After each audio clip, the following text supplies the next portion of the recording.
Hi friends, welcome to TRX வேலா. நம்ம போன டாப்பிக்கில் என்னென்னு பார்த்தோம்னா ரிசெப்டார்ஸோட டைப்ஸ் பார்த்தோம். ஸோ அதோட ஃபங்க்ஷன்ஸ் பார்த்தோம். தென் அதுக்கப்புறம் ஹிஸ்டமின் ரிலீஸ்டு இன்ஹிபிட்டார் பார்த்தோம். அதில் குரோமானின் சோடியம் ட்ரக் பார்த்தோம். தென் இப்போ நம்ம என்ன பார்க்க போகிறோம்னா ரிலீஸ்டு ஹிஸ்டமின் ஆன்டகோனிஸ்ட்னா என்னென்னு பார்க்க போகிறோம்.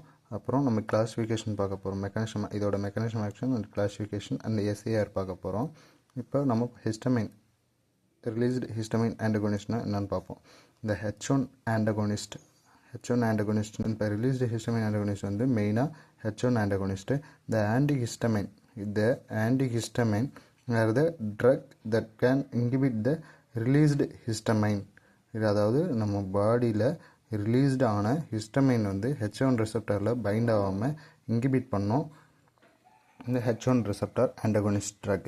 இந்த first generation and second generation இது ரெண்டாக பிடிக்கிறாங்க. First generation antihistamine H1 antihistamine useful in the treatment of allergic response like fever, rhinitis and urticaria and food allergy. இந்த ஃபஸ்ட்டு ஜென்ரேஷன் ஆஃப் ட்ரக் வந்து H1 antihistamine drug வந்து யூஸ்ஃபுல்லாக இருக்கும். எதுக்குன்னா treatment for allergic response like the fever, அதாவது நமக்கு itching fever வர்றது and rhinitis வர்றது, யூட்ரிகேரியா இருந்தால் ஸ்கின் அலர்ஜி மாதிரி ஒரு மாதிரி ரெட்டிஸாக வந்து வர்றது, அது இல்லாமல் ஃபுட் அலர்ஜி, இதுக்கெலாம் நம்ம வந்து ட்ரீட்மெண்ட்டுக்கு இந்த ஃபஸ்ட்டு ஜென்ரேஷன் ட்ரக் வந்து யூஸ் பண்ண முடியும். The first generation H1 antihistamine readily cross the blood brain பேரியரை வந்து கிராஸ் பண்ணி ஆக்குபை த H1 ரிசெப்டர் வந்து H1 receptor and presynaptic membrane of histaminergic and neurons. அதாவது நம்ம ஃபஸ்ட்டு ஜென்ரேஷன் ட்ரக் வந்து என்ன பண்ணுதுன்னா அது H1 ஆன்டிஹிஸ்டமின் ட்ரக் வந்து என்ன பண்ணால் ரேடியலி கிராஸ் பண்ணும். எங்கன்னா நம்ம பிளட் பிரெயின் பேரியரை வந்து குயிக்காக கிராஸ் பண்ணி அதோட ஆக்ஷன் வந்து ப்ரொடியூஸ் பண்ணோம். தென் அதை ஆக்குபை பண்ணுறது H1 ரிசெப்டர் வந்து ஆக்குபை பண்ணிவிட்டு the presynaptic neuro membrane of histamine neurons then act, அதாவது அந்த ஏஜென்ட் வந்து என்னென்ன ஆக்ட் ஆகுது அப்படின்னு பார்த்தீங்கன்னா இந்த அட்ரினர்ஜிக்கையும் ஆக்ட் ஆகும், கொலினர்ஜிக் ரெஸ்பான்ஸ்லையும் ஆக்ட் ஆகும் அண்ட் டோபமினர்ஜிக் ரெஸ்பான்ஸ்லையும் ஆக்ட் ஆகும். செரோட்டோனர்ஜிக் ரிசெப்டர் அதுலேயும் வந்து அதோட ஆக்ஷன் வந்து ப்ரொடியூஸ் பண்ணணும்னு சொல்கிறாங்க. இந்த H1 antagonist drug H1 antihistaminergic drug first generation drug இந்த மாதிரி ஆக்ட் ஆகிறதால நமக்கு என்னென்ன எஃபெக்ட்ஸ் லைக் வந்து நம்ம அட்வர்ஸ் எஃபெக்ட்லாம் வந்து ஃபார்ம் ஆகும் அப்படின்னு சொல்கிறாங்க. இப்போ நம்ம ஆன்டிஹிஸ்டமிக் H1 ரிசெப்டர் ட்ரக் எடுத்துக்கிட்டோம்னா ஸோ எந்தெந்த சைட்லலாம் அதோட ஆக்ஷனையும் வந்து ப்ரொடியூஸ் பண்ணணும்னு சொல்கிறாங்க. ஸோ அது ப்ரொடியூஸ் பண்ணுறதால நமக்கு என்னென்ன அட்வர்ஸ் எஃபெக்ட் வந்து ஃபார்ம் ஆகும் அப்படின்னு சொல்கிறாங்க. இந்த ட்ரக் எடுத்துக்கிட்டோம்னா செடேஷன், ட்ரௌசினஸ் அண்ட் பிளர்டு விஷனாக இருக்கும். இப்போ ஆன்டிஹிஸ்டமின் ட்ரக் எடுக்கும்போது ஒரு மாதிரி பிளர்டு விஷனாக இருக்கலாம், ட்ரௌசினஸ் இருக்கலாம், செடேஷன் இருக்கலாம் அண்ட் ட்ரை மவுத் வந்து ஃபார்ம் ஆகும். நமக்கு வாயெல்லாம் வந்து காஞ்சி போன மாதிரி இருக்கும். அந்த மாதிரி யூரினரி ரிட்டென்ஷன் இருக்கும், யூரின் வந்து சரியாக வந்து போகாமல் இருக்கலாம். அப்பிடைட் ஸ்டிமுலண்ட் ஆகும், நமக்கு அதிகமாக பசி இருக்கு. மசில் ஸ்பேசம் வந்து ஃபார்ம் ஆகும். ஸ்கெலிட்டல் மசில்ஸ் இருக்கு இல்லையா, அங்கங்கே ஸ்பேசம் ஆகலாம். சிஎன்எஸ் டிப்ரெஷன் ஆகலாம். சிஎன்எஸ் டிப்ரெஷன் ஆச்சுன்னா ஒரு மாதிரி டயர்ட் ஃபீல் இருக்கலாம். இதே வந்து நம்ம second generation antihistamine don't cross the blood brain barrier வந்து கிராஸ் பண்ணாது. ஸோ இதில் less anti cholinergic and CNS effect இருக்கும். அதாவது லெஸ் கொலினர்ஜிக் சிஎன்எஸ் எஃபெக்ட் இருக்கும். இதோட மெக்கானிசம் ஆக்ஷன் நம்ம பார்க்கலாம். மெக்கானிசம் ஆக்ஷன் போது ஆன்டிஹிஸ்டமின் H1 ரிசெப்டர்ஸ் என்ன பண்ணுதுன்னா இந்த competes with histamine or bind to the H1 receptor on target tissue. அந்த டார்கெட் டிஷ்யூவில் எந்த டிஷ்யூவில் வந்து எஃபெக்ட் பாதிக்கப்பட்டிருக்கோ அதில் வந்து இந்த ஆன்டிஹிஸ்டமைன் H1 ஆன்டகோனிஸ்ட் ட்ரக் வந்து டைரெக்டாக கம்பேக்ட் ஆகி ஹிஸ்டமைன் வந்து பைண்ட் ஆகி ஸோ H1 ரிசெப்டரில் டார்கெட் டிஷ்யூவில் வந்து அதோட ஆக்ஷன் பண்ணணும். என்ன பண்ணும், இந்த prevent the histamine induced activations of receptor. இந்த ரிசெப்டர் ஆக்டிவேஷன் பண்ணி நமக்கு சில காசஸ் வந்து ஃபார்ம் ஆகுதுங்க, அது எல்லாத்தையும் ப்ரிவெண்ட் பண்ணும்.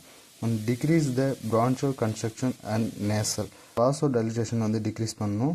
அண்ட் எடிமா அண்ட் எரித்திமியா இந்த சிம்டம்ஸ் எல்லாத்தையும் டிக்ரீஸ் பண்ணும் அப்படின்னு சொல்கிறாங்க. இது இந்த மாதிரி நம்ம டிக்ரீஸ் பண்ணுறதால so relief of allergic symptoms and sneezing and itching and watery eyes and other allergies allergies எல்லாத்தையும் வந்து நமக்கு ரெடியூஸ் பண்ணும். கிளாஸிஃபிகேஷன்ஸ் பார்க்கலாம். கிளாஸிஃபிகேஷனில் வந்து ஃபஸ்ட்டு ஜென்ரேஷன், செகண்ட் ஜென்ரேஷன் என்ன இருக்குது. Classification of H1 antagonist, first generation and second generation. அதாவது first ஜென்ரேஷனில் வந்து ஒரு 6 சப்டைப்ஸ் வந்து கொடுத்துருக்காங்க. 6 சப்டைப்ஸில் வந்து என்னென்னா amino alkyl ethers derivative and ethyl amine derivative and piperazine derivative and propylamine derivatives, phenothiazine derivatives, dibenzo cycloheptene டெரிவேட்டிவ்னு சொல்கிறாங்க. ஸோ அதில் என்னென்ன ட்ரக்னு பார்க்கணும். இப்போ நம்ம அமினோ ஆல்கைல் ஈத்தர்ஸ் டெரிவேட்டிவில் இருக்கக்கூடிய ட்ரக்ஸ் பற்றி பார்க்குறோம். டைஃபென்ஹைட்ரமைன், கார்பினோக்சமைன், டாக்ஸாலமைன், புரோமோடைஃபென்ஹைட்ரமைன், டைஃபீனைல் பைரலின், கிளிமாஸ்டின் சொல்லுவாங்க, ஸ்லெமஸ்டின். ஒவ்வொருத்தவங்களோட ப்ரொனன்சியேஷனுக்கு ஏற்ற மாதிரி ட்ரக் நேம் பார்த்துக்கோங்க. இந்த பாருங்கள் இன்னொரு வாட்டி. கிளிமாஸ்டின், டைஃபீனைல் பைரலின், புரோமோடைஃபென்ஹைட்ரமைன், டாக்ஸாலமைன், கார்பைனாக்சமைன், டைஃபென்ஹைட்ரமைன். தென் அகைன் வந்து எத்தைலைன் டையமைன் டெரிவேட்டிவ்ஸ் பார்க்குறோம். ட்ரைபெலனமைன், பைரலனமைன், மெத்தாபைரலின். அதாவது ட்ரைபெலனமைன், பைரலனமைன், மெத்தாபைரலின். இந்த 3 ட்ரக்ஸ் வந்து எத்தைலைன் டெரிவேட்டிவ்ஸாக இருக்குது. பைப்பரசின் டெரிவேட்டிவ் சைக்ளசின், குளோரோசைக்ளசின், மெக்லசின், பியூக்ளசின். இந்த 4 டைப்ஸ் இருக்குது. ப்ரொபைல் அமைன் டெரிவேட்டிவ்ஸ் பார்க்குறோம். ப்ரொபைல் அமைன் டெரிவேட்டிவ்ஸில் வந்து குளோர்ஃபினிரமைன், ஃபினைரமைன் மேலேட் அண்ட் ட்ரைப்ரோலிடின், புரோமோபெனிரமைன். ஃபினைரமைன் அண்ட் ட்ரைப்ரோலிடின், புரோமோபெனிரமைன் அப்படின்னு ஒரு 4 டைப்ஸ் ஆஃப் ட்ரக் கொடுத்துருக்காங்க. ஃபீனோதயசின் டெரிவேட்டிவ்ஸில் வந்து புரோமிதசின், ட்ரைமெப்ரசின், மெத்டைலசின், மெத்டைலசின் அப்படின்ட்டு ஒரு 3 ட்ரக்ஸ் கொடுத்துருக்காங்க. டைபென்சோ சைக்ளோஹெப்டின் அண்ட் டெரிவேட்டிவில் சைப்ரோஹெப்டடின் அண்ட் அசாடிடின், சைப்ரோஹெப்டடின் ஒரு 2 ட்ரக் கொடுத்துருக்காங்க. தென் செகண்ட் ஜென்ரேஷன் பார்க்குறோம். இந்த செட்ரிசின் அண்ட் லோராட்டடின், ஃபெக்சோஃபெனிடின், டெஸ்பெனிடின், அஸ்டிமெசோல், அக்ரிவாஸ்டின். வந்து க்ரிவாஸ்டின் கூட சொல்லலாம். இந்த 6 ட்ரக்ஸ் வந்து செகண்ட் ஜென்ரேஷன் ட்ரக்காக இருக்குது. வீடியோ வந்து தொடர்ந்து கவனிக்கிறதுக்கு சப்ஸ்கிரைப் பண்ணி வச்சுக்கோங்க அண்ட் பெல் பட்டனை கிளிக் பண்ணி வச்சுக்கோங்க. தேங்க்யூ. ஹிஸ்டமினோட எஸ்ஏஆர் பார்க்குறோம். H1 ஆன்டகோனிஸ்டோட SAR. ஸோ இப்போ நம்ம பார்க்க போகிறது SAR structural activity relationship. Basic structure இது தான். Aryl group and connecting atom and methyl bridge, அது டெர்மினல் அமைன் சொல்லுவாங்க, அது டெர்ஷரி அமைன் அந்த மாதிரி குரூப் சொல்லுவாங்க. இது basic structure of H1 receptor ஆன்டகோனிஸ்ட்டுக்கு ஸ்ட்ரக்சரல் ஆக்டிவிட்டி ரிலேஷன்ஷிப் நம்ம பார்க்குறோம். எந்தெந்த சைட்டில் என்னென்ன சப் குரூப்ஸ்லாம் நம்ம ஆட் பண்ணோம்னா ட்ரக்கோட ஆக்ஷன் வந்து எப்படி இருக்கும் அப்படின்றத பார்க்குறோம். இப்போது இந்த பொசிஷன்லேயும் நம்ம வந்து the 2 aromatic rings are essentially for the drug activity is more in H1 receptor affinity. H1 receptorோட affinity வந்து இன்க்ரீஸ் பண்ணணும்னா ஸோ இந்த 2 பொசிஷன்லேயும் வந்து நம்ம ஒரு அரோமேட்டிக் ரிங்கை தான் வந்து சப்ஸ்டியூட் பண்ண முடியும். அரோமேட்டிக் ரிங் வந்து இருந்தால் தான் அந்த ட்ரக்கோட ஆக்ஷன் வந்து நல்லாயிருக்கும். இந்த டைப்பிக்லி the aromatic is a ring. Phenyl ring AR2 can be another the phenyl or heterocyclic group of 2 pyridyl in குளோரோஃபினிரமைன். அதாவது இதில் என்ன சொல்கிறாங்கன்னா இந்த அரைல் குரூப்பில் ஒன்று ஃபீனைல் ரிங் வந்து இருக்கலாம், அதே மாதிரி இதுலேயும் ஃபீனைல் ரிங் இருக்கலாம், இல்லை அதை தவிர்த்து ஃபீனைல் ரிங்கோட 2 பைரிடல் குரூப் வந்து இருக்கலாம். இது எந்த ட்ரக்கில் இருக்குன்னா குளோரோஃபினிரமைனில் இருக்கும் அப்படின்னு சொல்கிறாங்க. ஸோ அந்த 2 பைரிடல் இருந்ததுனாலும் அந்த ட்ரக்கோட ஆக்ஷன் நல்லாயிருக்கும். ஃபீனைல் குரூப்பில் ஃபீனைல் 2 இதுலேயும் ஃபீனைல் இருந்தாலும் ட்ரக்கோட ஆக்ஷன் வந்து நல்லாயிருக்கும் அப்படின்னு சொல்கிறாங்க. அதை தவிர்த்து வேறு ஏதாவது ப்ரெசென்ட் ஆச்சுன்னா ட்ரக்கோட ஆக்ஷன் வந்து அந்த அளவுக்கு பெஸ்ட்டாக இருக்காது அப்படின்னு சொல்கிறாங்க. The halogen groups of chlorine and bromine and substitute and the phenyl ring from para position, it is increase the drug potency. இப்போ நம்ம இங்கே ஃபீனைல் குரூப்போ இல்லை ஒரு அரோமேட்டிக் குரூப் வந்து நம்ம இங்கே ஆட் பண்ணுறோம் இல்லைங்களா. ஸோ அந்த குரூப்பில் ஒரு பாரா பொசிஷனில் வந்து குளோரினோ அல்லது புரோமினோ நம்ம ஆட் பண்ணும்போது ட்ரக்கோட பொட்டன்சி வந்து இன்க்ரீஸ் ஆகும். அதுதான் நம்ம குளோர்ஃபெனைரமைன்னு படித்தோம் இல்லைங்களா. குளோர்ஃபெனைரமைன் அண்ட் புரோமோஃபெனைரமைன் அப்படின்னு புரோமின் குரூப்லாம் வந்து அதில் சப்ஸ்டியூட் ஆகிறதால தான் அந்த ட்ரக்குக்கு அந்த நேம் வந்து கிளாஸிஃபை பண்ணி அதோட ஆக்ஷன் பொட்டன்சி வந்து இன்க்ரீஸ் ஆகிருக்கு அந்த இடத்துல அந்த குரூப்பை வந்து சப்ஸ்டியூட் பண்ணும்போது அப்படின்னு சொல்கிறாங்க. கனெக்டிங் ஆக்டம், இது கனெக்டிங் ஆக்டம் பற்றி பார்க்குறோம். Naturally connecting atom is alpha. The atom is defined as the chemical classes. அந்த குரூப்பில் வந்து நம்ம என்னென்ன குரூப் வந்து சப்ஸ்டியூட் ஆகுதோ அதை பொறுத்து கெமிக்கல் கிளாஸஸ், ட்ரக்கோட கெமிக்கல் கிளாஸஸ் வந்து சொல்கிறாங்க. இந்த கனெக்டிங் பொசிஷனில் கார்பன் இருந்ததுன்னா குளோரோஃபெனைரமைன், ஆக்சிஜன்னா டைஃபென்ஹைட்ரமைன், நைட்ரஜன் இருந்ததுன்னா ட்ரைபெனாமைன் சொல்கிறாங்க.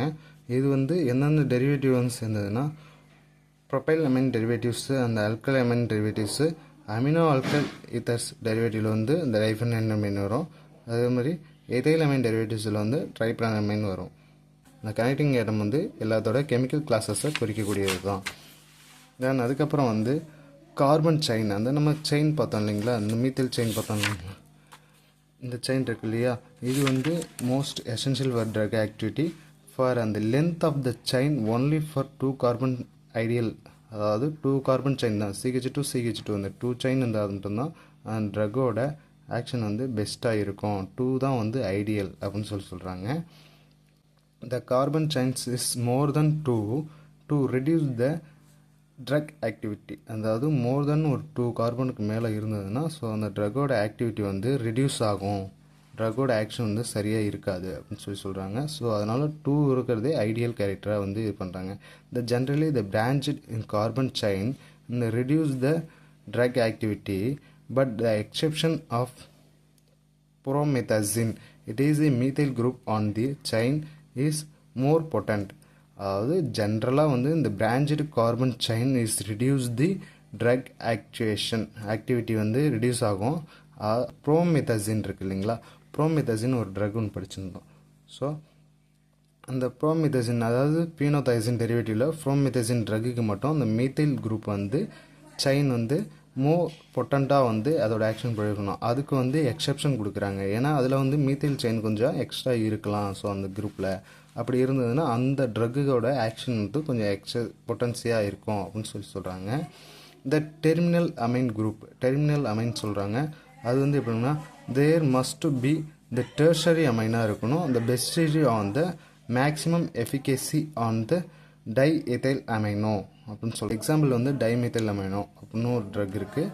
ஸோ என்னன்னா இந்த பொசிஷனில் வந்து டெர்மினல் அமைன் குரூப்பில் வந்து நம்ம என்ன பண்ணுறாங்கன்னா டெர்சரி அமைன் இந்தடையும் CH2 இருக்கும். இந்த என் பொசிஷன் நடுவில் வச்சு இந்த CH2 இந்த CH2 இங்கே CH2 இருக்கும். அதெல்லாம் வந்து டெர்சரி மேக்ஸிமம் எஃபெக்ட் வந்து ப்ரொடியூஸ் பண்ணணும். எக்ஸாம்பிள்ஸ் ஆஃப் ட்ரக் என்னன்னு பார்த்தீங்கன்னா டைமெத்தைல் அமைனோன்னு சொல்லுவாங்க. தென் அதே மாதிரி ஆர் குரூப்புன்னு சொல்லுவாங்க இல்லையா, இதுதான் ஆர் குரூப்பு. ஸோ இந்த ஆர் குரூப்லாம் வந்து இந்த இடத்துலலாம் வந்து மெயினாக வந்து CH2 இல்லைனா ஹைட்ரஜன் மட்டும்தான் அந்த இடத்துல ப்ரெசென்ட் ஆக முடியும். So mainly subunit methyl or hydrogen group மட்டும்தான் அந்த ட்ரக்கோட ஆக்டிவிட்டிக்கு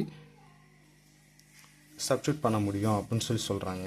ஸோ இவ்வளோ தான் இந்த ட்ரக்கோட H1 ரிசப்டர் SAR. என்னோடய வீடியோவை பார்க்குறதுக்கு நீங்கள் சப்ஸ்கிரைப் பண்ணி வச்சுக்கோங்க அண்ட் பெல் பட்டனை கிளிக் பண்ணி வச்சுக்கோங்க. தேங்க்யூ.